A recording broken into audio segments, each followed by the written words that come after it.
Chapter 4, Calling on the Name of the Lord. What is the meaning of calling on the name of the Lord? Some Christians think that calling on the Lord is the same as praying to Him. Yes, calling is a kind of prayer, but it is not merely praying.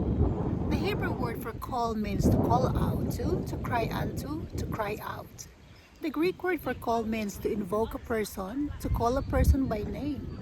In other words, it is to call a person by naming him audibly. Although a prayer may be silent, calling must be audible. Two Old Testament prophets help us to see what is meant by calling on the Lord. Jeremiah tells us that to call on the Lord means to cry to Him and to experience spiritual breathing. I called upon your name, O Jehovah, from the lowest pit.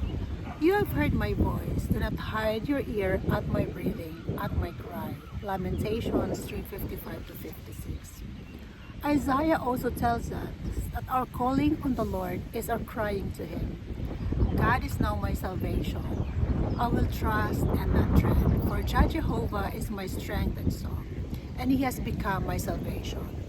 Therefore, you will draw water with rejoicing from the springs of salvation, and you will say in that day, praise Jehovah, call upon His name, sing to Jehovah, cry out and give a ringing shout, O inhabitant of Zion. For great in your midst is the Holy One of Israel. Isaiah 12:2-6.